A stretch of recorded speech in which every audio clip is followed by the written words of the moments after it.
สวัสดีทุกคนทักทายสวัสดีกันใจดีหน่อยอร่อยทุกอย่างอีกแล้วจ้าวันนี้สวัสดีพี่น้องวันนี้เป็นวันสงกรานต์เดือน14 เมษายนนะแต่ว่าร้านใจดีหน่อยเปิดเหมือนเดิมมีบรรยากาศทุกคนตอนนี้รถก็เยอะแยะอยู่พระเจ้าเริ่มไปสงขลาช่วงนี้เลยพี่น้องบ้านเฮาก็ได้แต่ว่าเฮามันทำมันไปมันพี่น้องเมื่อเฮือนมันสิชงมันสิไปชงแหละแต่ยังบ่ทันไปเป็นแผนก่อนอาจจะเป็นช่วงบ่ายๆก็อาจจะเป็นไปได้นะทุกคนนะใจดีหน่อยบ่ได้ไปสงขลาบ่มื้อนี้ยังบ่ได้ไปยังขายน้ำอยู่เออ ขายน้ำเหมือนเดิมยังบ่ได้นี่ไปน้ำเป็นแต่ใส่ทุกคนเยอะแยะมากมายเลยสิมากินอย่างเดียวนี่บ่ยังบ่ทันได้ไปใส่กินกินเป๊ปซี่เป๊ปกินซี่นะเจ๊ยังเป๊ปซี่บ่เป๊ปซี่เหมือนเดิมจ้าเหมือนเดิมเหมือนเดิมเหมือนเดิมเป๊ปซี่อันนี้ทุกคนตรงนี้นะบรรยากาศดีนะอันเจนหน่อยก็ได้ฮะแดดเป็นบ่แม่นแดดเป็นชีวิตอันบดๆนิดนึงนะทุกคนบ่บดแดดบ่ได้แต่ว่าอ้าวเด้แม่นบดเอาบดอยู่แต่อ้าวอบอ้าว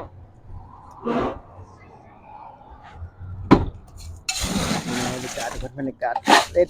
บดอยู่แต่ก็อบอ้าวพี่น้องกองไปเอ้ยเป็นไงนะ ว้าวมื้อนี้ก็บ่ได้ไปดินปีใหม่คนเป็นหลายมื้อแล้วเฮาก็ได้เพียแล้วจังนี้เนาะนะลิ้นหลายมื้อแล้วปีใหม่สงกรานต์สำหรับบ้านเฮาสำหรับเฮาเองก็เป็นนิดหน่อยดอกเนาะวานนี้ก็เป็นได้วานนี่นักบ่เพราะว่านี่เติมนึงธรรมดานี่นั่งกินกับหน้านั่งกินหน้าอาหารเค้กนี่แหละพี่น้องบ่ได้ไปใส่ดอกหน้าเพิ่นนั่งมากิเนาะนหน้าสาวเพิ่นมาบ่แม่น เฮาก็กินกับหมู่กับครูอยู่พุ่นเพิ่นนั่งอยู่แถวบ่ต้องเฮ็ดเวียกก็เลยว่าเติมนึงวานตอนนี้ทุกเช้าคนก็น้ำบ่าวมาแต่ไทยอืม บ่ได้ไปสะดอกขายน้ำคู่มือแหละพี่น้องยังบ่ทันได้ไปใส่อยู่จะได้หน่อยเป็นแม่ค้าที่เอว่าอตั้งใจหาขายเงิน ขายไปน้ำเล่นไปน้ำหาเงินซื้อเบียร์ไปน้ำเอาแม่น มีคนให้มีคนมาฝากให้ดูจี FC คือมีจี โอ้บ่มีแล้ว FC ฝั่งไทยพุ่นนั่นเด้ เออ ลืมแล้ว เพิ่นฝากมาให้แต่ชุดก่อนพุ่นแหละ ตั้งแต่หอบก่อนพุ่นแต่ว่าปีใหม่สงกรานต์นี่เพิ่นยังเนาะ บ่ได้ให้ ยังเนาะ บ่ได้ให้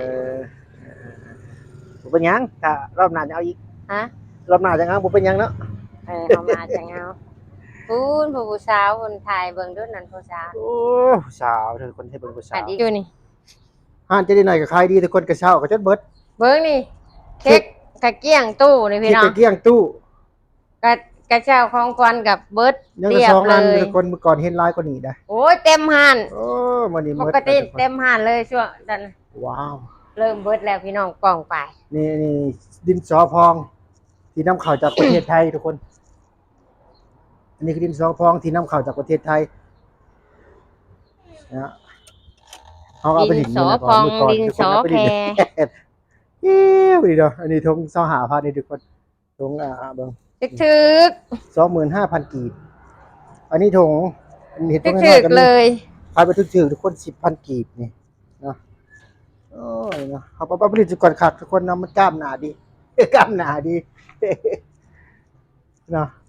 เจ๊เนยก็เริ่มหิวเลยหาอะไรกินเลยพูเจดิสหน่อยอะไรทุกอย่างห้ามมันบ่ได้ไปใช้กันหยังมันแวะใส่คิดเพิ่นทุกคนถ่ายผู้เดียวมันก็บ่มีสีสันบ่มีหยังขนาดก็เลยอยากหาหมู่ถ่ายหาหยังถ่ายนี่บ่เพิ่นบินว่านี่จักหน่อยเป็นนั่งอยู่นี่แล้วว่านี่แต่เฮาบ่ได้มา เพิ่นโทรชวนผลิตอยู่เฮาก็มีทีมงานอีกทีมงานหนึงผลิตนำกันเนาะก็เลยบ่ได้มาหาเพิ่นเจดิหน่อยอร่อยทุกอย่างเบิ่งนี่พี่น้องบรรยากาศห้านเพิ่นบ่ธรรมดาเลยทุกคนเจดิหน่อยก็ได้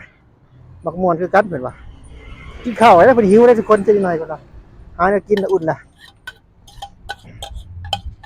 หิวข้าวนะฮะอุ่นแนวกินกัน กินนะก็แกกๆล่ะ เริ่มหิว